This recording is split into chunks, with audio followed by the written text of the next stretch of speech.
नमस्कार। Divyanshi online class में आप लोगों का बहुत बहुत स्वागत है। तो आज हम क्लास 9th का 9 क्लास का इसके पीछे जो भी पढ़ा दिए हैं 2 पार्ट 3 पार्ट पढ़ा दिए हैं। पहला चैप्टर है इतिहास का भौगोलिक खोजें, उसी में अब आगे चल रहे हैं साथियों। तो देखिएगा, ध्यान से सुनिएगा। भौगोलिक मतलब हो गया क्षेत्र का खोज हुआ। देख रहे हैं क्षेत्र के खोजने से यूरोपियन लोगों को बहुत सारा फायदा हुआ, बहुत सारे देश को कॉलोनी बना लिए। तब सीखिएगा, आगे चलते हैं यही चैप्टर में।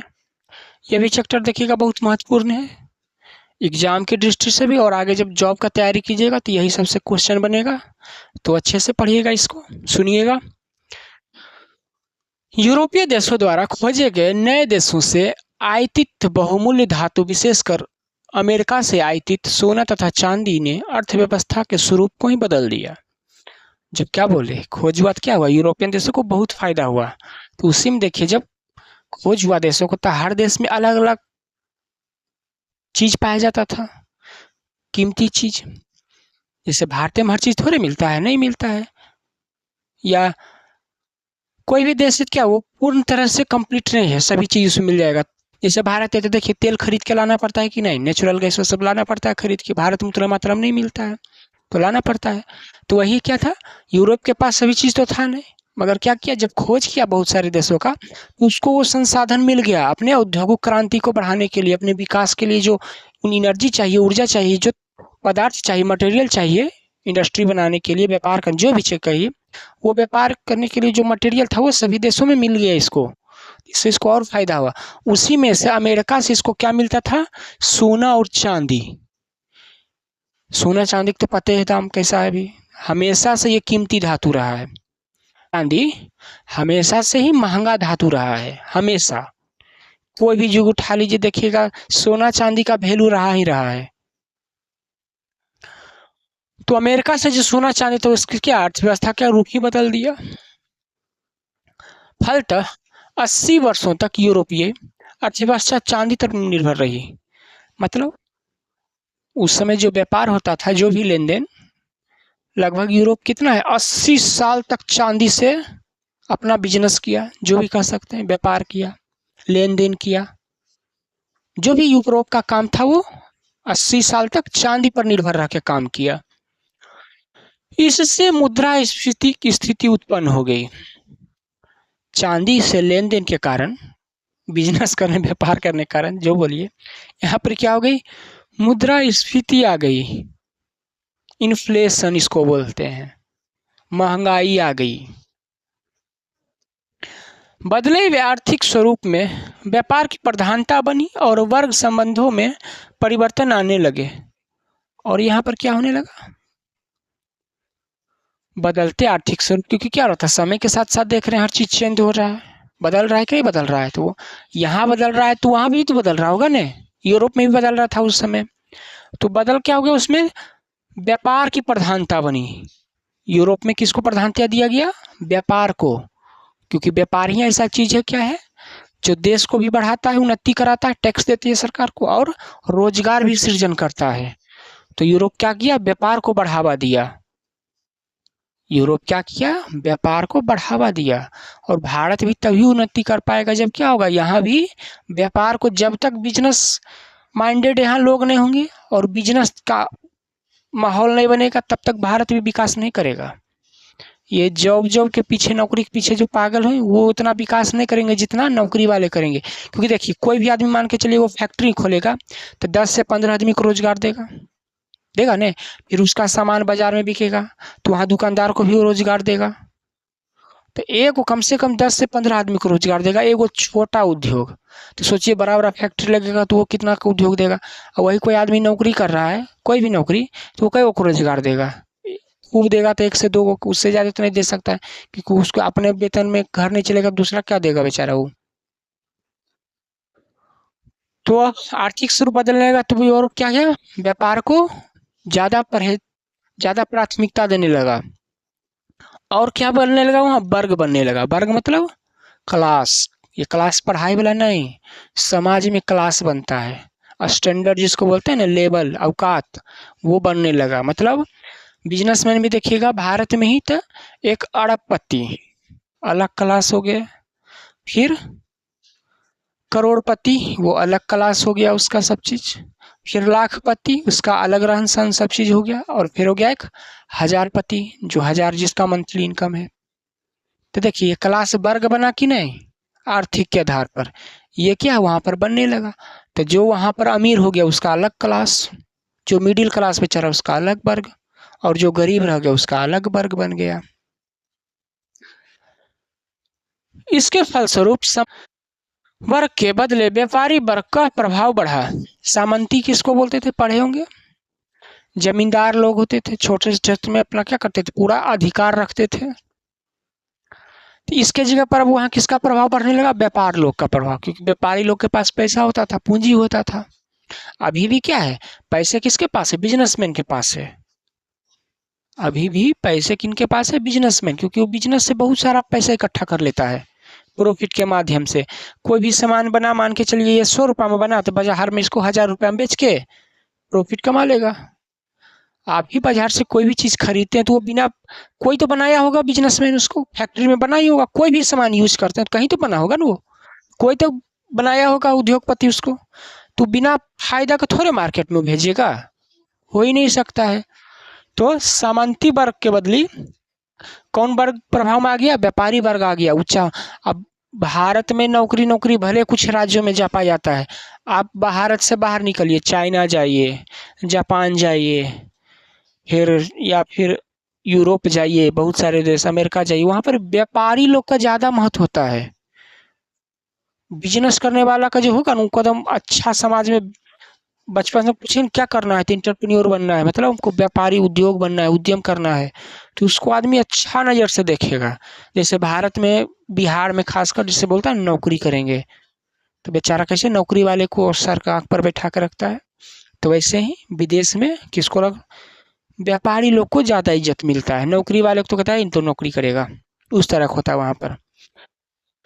तो ये देख रहे हैं अमेरिका है बेचारा, यही से क्या आता था, इसी माध्यम से इधर यूरोप चला जाता था सोना चांदी। तो 80 साल तक यूरोप चांदी पर निर्भर रहा, जिससे वहाँ पर क्या हो गई, मुद्रास्फीति, इन्फ्लेशन, महंगाई आ गया।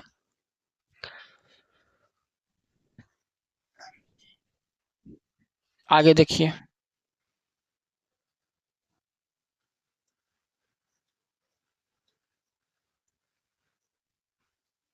फिर क्या हुआ, वो पहला खोज था, अब दूसरा देखिए क्या हुआ, परिणाम हुआ खोज करने से, औपनिवेशिक साम्राज्यों का विकास हो गया। औपनिवेशिक मतलब जिसको जिसको गुलाम बनाया, उपनिवास उसी उपनिवेश भी बनाया उसी को। भौगोलिक खोजों के उपरांत उपनिवेशों की स्थापना के रूप में साम्राज्यवाद का विकास जारी रहा, और यूरोपीय राष्ट्रों में भी तीव्र प्रतिस्पर्धा भी चलती रही। इसके फलस्वरूप व्यापार के माध्यम और स्वरूप में भी परिवर्तन आया। व्यक्तियों की जगह अब संगठित व्यापारी कंपनियों ने व्यापार का संचालन आरंभ किया, और इसी उद्देश्य से विशेषाधिकार तथा अन्य सुविधाएं प्राप्त करने के लिए ये कंपनियां प्रयत्नशील हुई। क्या हुआ, भौगोलिक खोज हुआ, पहले उपनिवेशवाद बनाया, पीछे भी पढ़ाए थे, उपनिवेश बनाया कि नहीं बनाया, बहुत सारे यूरोप वाले देश क्या किए, बहुत सारे देश को अपना कंट्रोल में ले लिए, उसको क्या है, उसका सारा संसाधन खुद यूज करते थे अपने फायदे के लिए, उसका शोषण करते थे एक तरह से, वो भी विकास किया कि नहीं उस तरह से। उसके बाद उपनिवेशों की स्थापना के रूप में साम्राज्यवाद का क्या विकास जारी रहा। मतलब क्या किया, यूरोप एक देश को कंट्रोल करके खुश नहीं रहा, फिर दूसरा, तीसरा, वैसे बढ़ाते चल गया अपना साम्राज्य। जैसे कैसे ब्रिटेन है, भारतीय थोड़ी था खाली गुलाम बनी ले, भारत के अलावा भी बहुत सारे देश था एशिया में, फिर अफ्रीका में, बोला जाता था बहुत सारे 40-50 देश को एक कॉमनवेल्थ है, सुनिएगा कभी, वहाँ करीब 50 से 55 देश है, उतना देश पर वो कंट्रोल के लिए था ब्रिटेन। देखिए जब कितने को देश है, भुट्टी वो छोटा देश है, तो साम्राज्य का विकास किया कि नहीं किया, वो अपना उपनिवेश का विकास किया ना। और क्या हुआ, और यूरोप में क्या राष्ट्रों में भी तीव्र प्रतिस्पर्धा चलती रही, मतलब कि कितना ज्यादा देश को गुलाम बनाता है, ये वहां पर रेस चल रहा था यूरोप में। कौन देश कितना ज्यादा देश को अपने कंट्रोल में लेता है, कितना बड़ा देश को गुलाम बनाता है, ये वहां पर रेस चल रहा था यूरोप में। कौन देश कितना ज्यादा अपने अंदर कंट्रोल करेगा देश को, सोचिए किस मानसिकता का सोच थे वहां पर। इसके फलस्वरूप क्या हुआ, व्यापार के माध्यम और स्वरूप में भी परिवर्तन आने लगे। भारतीय में आया था क्या था, ईस्ट इंडिया कंपनी का नाम सुने थे, वो क्या था, एक व्यापार करने के माध्यम से कंपनी आया था, मगर क्या किया, पूरे भारतीय को कंट्रोल कर लिया वो। और उस तरह अभी भी देखिए जो बड़े बड़े कंपनी क्या होते हैं उसके पास बहुत पावर होती है, जैसे गूगल, माइक्रोसॉफ्ट सुने होंगे ना, क्या है, बहुत पावरफुल कंपनी है, क्योंकि इसके पास, एप्पल सबके पास बहुत पैसा है, चाहेगा तो किसी को देश को हिला के रख देगा, ये चाह लेगा तो ये किसी भी देश को हिला के रख देगा। नेपाल की हालत देखे ना अभी क्या किया, थोड़ा सा सरकार क्या किया कि वहाँ के ऐप बंद करना शुरू किया, देख लिए कैसा जनता में क्या फैला कि हुआ, आप देखिए किए। तो व्यापार के माध्यम में क्या उसका परिवर्तन होना शुरू हो गया, पहले जो छोटा लेवल पर व्यापार था वो बड़ा बृहद लेवल पर होना शुरू हो गया व्यापार वो। और क्या था यहाँ पर बता रहा है, कंपनी जो बड़ा लेवल पर जो व्यापार कर रहा था उसके पास क्या था, पावर भी था, बहुत सारे शक्ति भी उसके पास अब आ रहा था धीरे धीरे। व्यापारी जो बड़ा बड़ा जिसको बोलते हैं ना मल्टीनेशनल कंपनी की तरह बनते जा रहा था, छोटा छोटा कंपनी। अब कंपनियों क्या प्रयत्नशील रहेगी अन्य सुविधाओं के लिए प्राप्त करने के लिए विशेषाधिकार भी, मतलब जैसे आजकल की कंपनी में क्या होता है, एक देश में तो है नहीं, बहुत सारे देश में है, तो वहाँ के जो काम करेगा कंपनी में तो उसको विशेषाधिकार होगा, तभी ना वो सभी देश को कंट्रोल कर पाएगा, मैनेज कर पाएगा। कंपनी का था उसके पास विशेषाधिकार होता था और कुछ पावर भी उसको दिया जाता था। पावर नहीं देगा तो कंपनी चलेगा कैसे, देख रहे हैं यहाँ पर यूरोप है, इधर एशिया की तरफ धूम पूरा दम देश को अपने अंदर पहले कंट्रोल के उसको मार्केट बनैले हैं कंपनी के ही द्वारा, और इधर से अफ्रीका हो गया, इधर अमेरिका हो गया, सगर एकदम यूरोप एक समय बोलते थे ना, सबको एकदम अपने अंदर ले लेता, गुलाम बना के एक तरह समझिए, जबकि अपने छोटा छोटा देश है।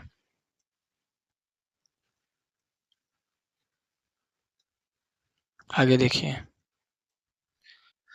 जिसमें से देखिए कौन कौन से देश था, वहाँ की कंपनी विशेषाधिकारी पर्यटन था, England, Holland, Sweden, Denmark, France आदि देशों में ऐसी कंपनियां स्थापित हुई। ये सब देश में क्या था, बड़े बड़े पावरफुल कंपनी थे। ईस्ट इंडिया क्या था, कंपनी था, उसके पास क्या था, पावर था, तभी ना यार पूरा भारत को क्या किया, समेट के ले गया गुलाम बना के। तो ये सब देश जो देख रहे हैं, ये सब देश में क्या था, बड़ा बड़ा मल्टीनेशनल कंपनी था, और उस कंपनी के पास बहुत पावर था, उस कंपनी के पास बहुत पावर। जैसे कोरिया का सैमसंग कंपनी का नाम सुनेंगे, उसके पास कितना पावर है, सैमसंग मतलब कोरिया माना जाता है, कोरिया में जाइएगा तो इतना बड़ा कंपनी है वो, चाह लेगा तो देश सरकार दोनों के हिला देगा वो। भारत में नहीं खाली उसका इलेक्ट्रॉनिक सुनते हैं, कभी कोरिया जाइए तो पता चलेगा सैमसंग क्या क्या बनाता है। तो वैसे पावरफुल कंपनी था ये सब भी देश का उस समय, और अभी भी कुछ कुछ कंपनी है जो पावरफुल है। इनमें कुछ कंपनियां व्यापारियों के द्वारा प्रायोजित थे। ये जो कंपनियां बनाई जाती किसके द्वारा, बड़े बड़े उद्योगपति के द्वारा बनाया जाता है। जैसे रिलायंस इंडस्ट्री है भारत में, तो किसके द्वारा, पूंजीपति के द्वारा नहीं चलाया जा रहा है उसको, या फिर अडानी ग्रुप है तो उसको क्या है, पूंजीपति पावरफुल लोगों के द्वारा चला रहा है। और कुछ राज्य द्वारा, और कुछ कंपनी किसके द्वारा, राज्य के द्वारा भी चला जाता है, सरकारी कंपनी बोल सकते हैं। एक तरफ देख लीजिए रिलायंस का जियो है, उसका पावर देख लीजिए, एक तरफ भारत सरकार का BSNL, उसका पावर देख लीजिए, साफ फर्क पता चल रहा है कि नहीं चल रहा है। पहले भी यहीं से सब सीख लिया व्यापारी लोग, क्या करना है, व्यापार करता था, अपने आप पावरफुल बना लेता था, और सरकार भी इसके सामने कुछ नहीं चल पाता था, इन व्यापारियों के सामने, इन कंपनियों के सामने। आगे अमेरिका, अफ्रीका, ऑस्ट्रेलिया तथा अन्य द्वीप समूह में उपनिवेश एवं बस्तियां बसाई गई। इसी कंपनी के द्वारा, ये जो कंपनी क्या है, व्यापारियों के द्वारा बसाया गया, बड़े बड़े पूंजीपतियों के द्वारा। और ये क्या किया, अमेरिका, अफ्रीका, एशिया, ऑस्ट्रेलिया में क्या किया, उपनिवेशवाद बनाना शुरू कर दिया। ये कंपनी है। पहले आदमी के द्वारा कंट्रोल किया जाता था, अभी हम लोगों को डिजिटली कंट्रोल किया जाता है। अभी हम लोगों को किसके द्वारा, गूगल अभी बंद कर देगा तो क्या होगा, कुछ यूज कर पाइएगा, मोबाइल आपका डब्बा हो जाएगा। फिर एक तरह से अभी आदमी को क्या है, डिजिटली रूप से बड़े बड़े कंपनी कंट्रोल कर रहा है सुख सुविधा के नाम पर। तो ये क्या करने लगा, बड़ा बड़ा कंपनियां, अमेरिका, अमेरिका मतलब अमेरिका देश भी, अमेरिका महाद्वीप है, उसके बारे में वो चर्चा कर रहा है। अफ्रीका महादेश, ऑस्ट्रेलिया महादेश और एशिया महादेश में क्या है, देश को कंट्रोल करना शुरू कर दिया अपने पावर इन्फ्लुएंस से, प्रभाव से। बड़े बड़े कंपनियां, बड़ा बड़ा कंपनियां क्या करता था, वहां कर आता था व्यापार के माध्यम लेकर प्रस्ताव राजा के पास कि हम आपके यहाँ व्यापार करना चाहते हैं, हमको जगह क्षेत्र दीजिए। फिर धीरे धीरे व्यापार करते करते करते करते वहाँ पहले बस जाता था बेचारा बढ़िया से, वहाँ का नियम कानून बढ़िया से कंट्रोल करना शुरू कर देता था, पैसा दे देकर राजा फिर अपने पक्ष में कर लेता था। और राजा के पक्ष में हो गया तो फिर कहना क्या है। तो यहाँ क्या बनाना शुरू कर दिया, उपनिवेश बनाना शुरू कर दिया। उपनिवेश मतलब गुलाम देश बनाना शुरू कर दिया। पहले देश में घुसा व्यापार के नाम पर, उसी को फिर अंदर कंट्रोल कर लिया कंपनी खुद ही। प्रारंभ में पुर्तगाल और स्पेन उपनिवेश स्थापित करने में अग्रणी रहे। जब शुरू में यूरोपियन खोज कर रहे थे नया नया जगह का, क्षेत्र का, भौगोलिक क्षेत्र का, जगह का, तो पुर्तगाल देश है और स्पेन, ये देश पहले कंट्रोल करना शुरू किए थे। शुरुआत यही किए थे दोनों देश, बिजनेस के माध्यम से जाते थे, इनकी कंपनियां जाती थी। इन कंपनियों के पास क्या पावरफुल कंपनी रहता था, पावर रहता, विशेषाधिकार रहता इसके पास, जाता था और क्या करता था, वहां का क्षेत्र को ही अपने कब्जे में उपनिवेश बना ले लेता था।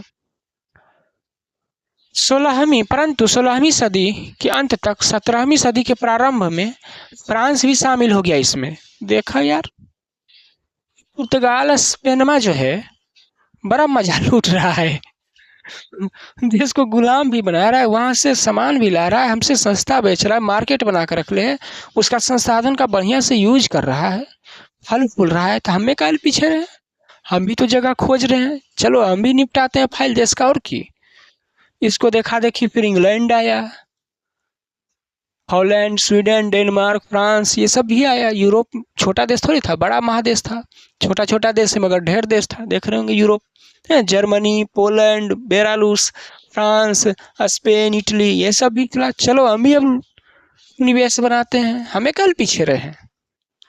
ये सब आया कंपनी के माध्यम से। कंपनी क्या होता था, पावरफुल उद्योगपतियों के द्वारा कंट्रोल किया जाता था और देश को ही निवेश बना लेता था।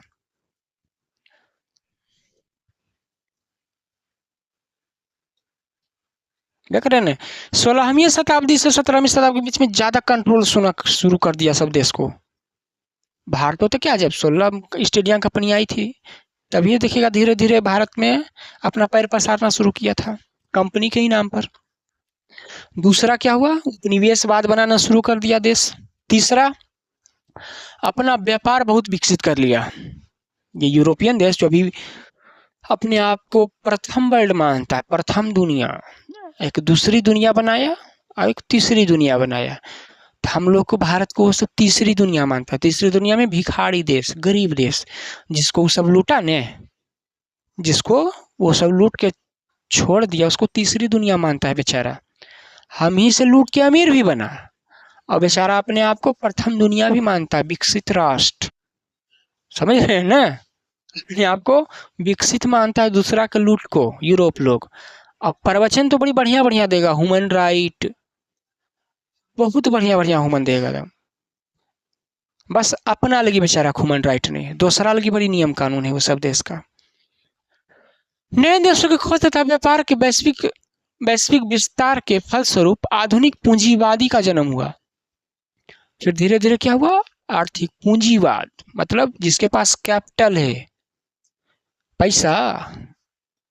आज के युग जो देख रहे हैं कैपिटलिस्ट का युग है, मतलब जिसके पास पैसा है वो बेचारा बढ़िया जिंदगी जी रहा है, ऐश मौज, सभी चीज उसके कंट्रोल में है। और जिसके पास पैसा नहीं है वो बेचारा को देख रहेंगे जिंदगी कितना खराब बीत रहा है उसका। तो वही कह रहा है कि जब नए देशों की खोज हुआ तो व्यापार का रूप बढ़ा, और उसमें किसका रूप ले लिया? पूंजीवाद का रूप ले लिया, कैपिटलिस्ट का ले लिया, पूंजीवाद। इस आर्थिक व्यवस्था में बुलियन का महत्व बढ़ा। सोने की महत्ता ने यूरोपीय देशों, बुलियन मतलब सोना, इस ध्यान की ओर आकृष्ट किया तथा अंतर्राष्ट्रीय स्तर पर सोने एवं चांदी की लूट हुई, साथ साथ इसका भंडारण भी किया जाने लगा। व्यापार किससे होता था? सोने चांदी से। तो इसका क्या होने लगा? जमाखोरी होने लगा। क्योंकि जिस देश, अभी भी देखिएगा, देश का जो मापा जाता है करेंसी, उसमें सोना एक बहुत बड़ा भूमिका होती है। भारत के राज्य रिजर्व बैंक भी सुनिएगा, देखते हैं कितना टन सोना रिजर्व रख ले हैं। रिजर्व मतलब क्या? खजाना। कभी देश पर वैसा संकट पड़ेगा तो क्या होगा? सोने को बेचकर, चांदी को बेचकर देश का जो खर्चा होगा वो चलाया जाएगा। तो सोना चांदी को तो एक तरह से समझिए वैल्यूएबल चीज अभी भी माना जाता है। एकदम खराब समय के लिए उसको बचा कर रिजर्व मतलब भंडार के रूप में रखता है। तो उस समय भी क्या होने लगा? व्यापारी से होता था तो युद्ध भी देख रहे थे, बार बार इधर उधर होते रहता था। तो क्या करता था देश अपने देश को चलाने के लिए? क्योंकि एक देश दूसरे देश करेंसी पर तो भरोसा करता था ना, अभी भी नहीं करता है उतना। सोना चांदी सभी देश का रिजर्व में रखता है, सब देश, दुनिया का जितना देश है ना, सबका जो रिजर्व बैंक है वो देखिएगा सोना जरूर भंडार करके रखेगा। विदेशी मुद्रा रखे चाहे नहीं, सोना जरूर रहता है। तो उस समय भी सोना चांदी का क्या अंतर्राष्ट्रीय पर भंडारण शुरू हो गया था। इन भंडारों की प्राप्ति में स्पेन अग्रणी था। मतलब उस समय सोना के भंडार करे में, चांदी के भंडार बनाने में सबसे अग्रणी देश कौन था? स्पेन। देख रहे हैं अभी भी देखिएगा तो भारत उतना, यहाँ के जनता के पास सोना बहुत है मगर सरकार के पास उतना सोना नहीं है। और अमेरिका, चीन, ये सब देखिएगा ना, जर्मनी, ये सब के सरकार के पास बहुत सोना है, बहुत भंडार में सोना है भारत के मुकाबले। देख रहे हैं सोना रिजर्व में ऐसे ही कर क्या करेगा? सोना का बिस्कुट बना बना के रखा जाता है, और जब आपातकाल आता है तो निकाल कर बेचा जाता है। वैसा तो स्थिति आए ही ना, ऐसा काम ना कीजिए।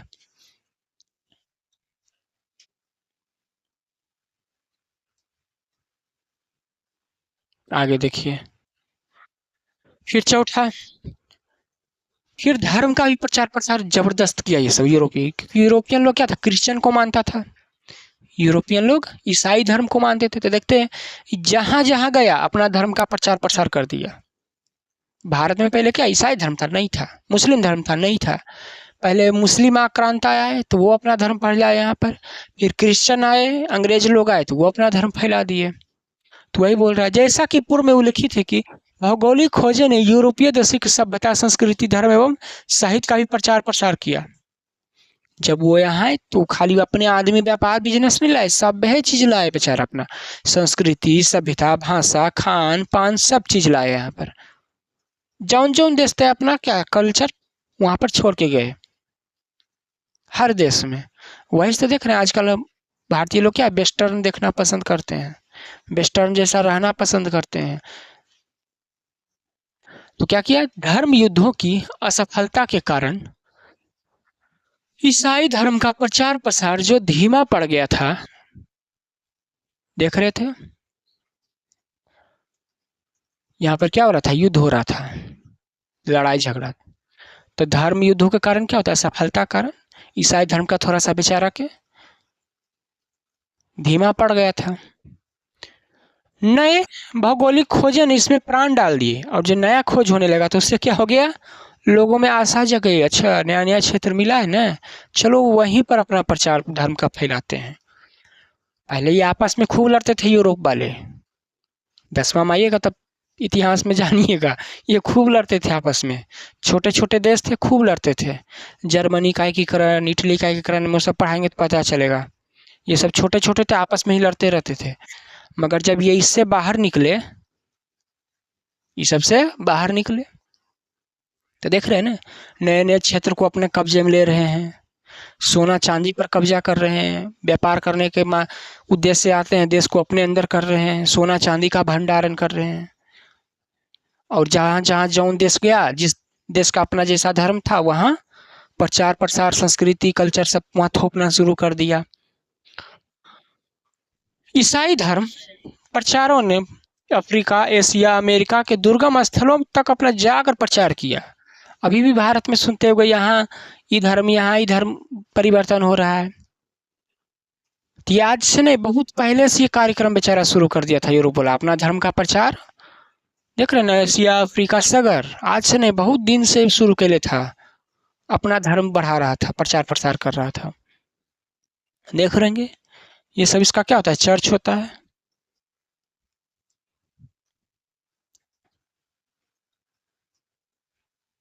आगे देखिए। परंतु इसका नकारात्मक प्रभाव यह पड़ा कि इन क्षेत्रों में धन का लालच देकर जबरन धर्मांतरण और संस्कृति अतिक्रमण किया गया। और ये क्या करते थे, आते थे तो लोग तो अपना धर्म कोई जबरदस्ती तो छोड़ना चाहेंगे नहीं, तो इनको क्या देकर, लोभ लालच देकर परिवर्तन कराया जाता था। पैसे देकर, डरा कर, धमका कर धर्म में चेंज करवाया जाता। मतलब कोई मान के चलिए इस धर्म का है, तो उनको बोला जाता था ठीक है, पैसा ले लो, चेंज हो जाओ। पैसा से नहीं माना तो डरा धमका कर, डरा धमका नहीं तो कोई दूसरे माध्यम से, जैसे हो सकते थे क्या करते थे, अपना धर्म का प्रचार करवाते थे और दूसरे धर्म के लोगों को अपने धर्म में कन्वर्ट करवाते थे। और क्या हो गया, इस तरह से इसका अब जब जबरन करवाने लगे तो विरोध भी होने लगा। आप कोई चीज को जबरदस्ती तो नहीं कर सकते किसी के साथ, जबरदस्ती की जाए तो विरोध तो करेगा ही, विरोध करेगा ही ना। अरे ठीक है, स्वेच्छा से कोई हो रहा है तो चलो ठीक है, अब उसको लालच देकर, ये देकर, वो कराकर, जबरन कर कर, ताकत लगाकर, जैसे खाली धर्म परिवर्तन कराना है, तो विरोध तो होगा ही। दूसरी तरफ धर्म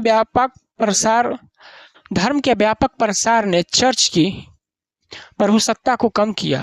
और क्या किया, लोग जब अपना प्रसार फैला दिए तो चर्च के पहले बहुत वैल्यू होता था। चर्च, ईसाई धर्म में चर्च का बहुत वैल्यू होता है, तो उसका वजन अब घटने लगा, वैल्यू घटने लगा। घटेगा नहीं, किसी को जबरन लो, अरे कोई मन से जाएगा तब नहीं आपका वैल्यू होगा। जबरदस्ती पैसा दे के, लालच दे के, डरा के, धमका के, कुछ दे करवा के अब जबरदस्ती धर्म करेंगे तो आपका वैल्यू थोड़े रहेगा, वैल्यू कम हो गया उसका। भौगोलिक खोज के कारण हुई ज्ञान में वृद्धि से तत्कालीन धर्म विषय में कई प्रश्न उठ खड़े हुए। और ये सब अफवाह भी, झूठ भी बहुत फैलाते थे ईसाई लोग कि हमारी ऐसे हैं, वैसे हैं, फलाना ढिमकाना, जो भी हो। तो लोगों में क्या है, ज्ञान के कारण अब धर्म परिवर्तन नहीं करने लगे, प्रश्न उठाने लगे। जिस माध्यम गलत फहमी से लोगों को धर्म परिवर्तन कराते थे, तो क्या करते थे लोग, प्रश्न उठाना शुरू कर दिए, धर्म पर ही, ईसाई धर्म पर ही प्रश्न उठाना शुरू कर दिए। धर्म को भी तर्क की कसौटी पर कसा जाने लगा। अब लोग भी कहते थे, जैसे वो सब जो धर्म परिवर्तन कराने थे, बहुत सारे लॉजिक लगाते थे बेचारे, तो लोग भी क्या है, अब सबको मापने लगे, अच्छा जो लॉजिक बता रहा है वो सिद्ध करके दिखाओ, तब हम मानेंगे कि हाँ तुम बोल रहा है जो सही बोल रहा है। लोग भी अब जानकार हो गए कि नहीं, सब झूठे मूठे के धर्म परिवर्तन करवा रहा है, तो लोग भी अब उसको परीक्षा लेने लगे। यदि बतावे तो जांचे तो सही, बेचारा जी बता रहा है ये धर्म में आवे से हो जाएगा, ये होता भी है कि नहीं, कि ऐसे झूठे आदमी को फुसला के, बहला के अपना धर्म परिवर्तन करवा रहा है। जिसने धर्म सुधार आंदोलन की पृष्ठभूमि का निर्माण कर दिया। इससे क्या हो गया, और आंदोलन शुरू हो गया धर्म सुधार का।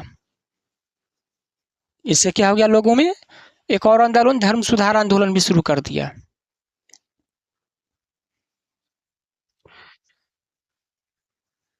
तो मेरे साथियों, आज के लिए क्लास यहीं पर रहा। तो चैनल को सब्सक्राइब करेंगे, अपने दोस्तों में शेयर करेंगे। इस चैनल पर 9th 10th का बहुत अच्छे से तैयारी करवाई जाती है, तो ये चैनल को अपने दोस्तों में शेयर करें। इसका जो अगला भाग होगा आपको अगले पार्ट में इसका मिल जाएगा।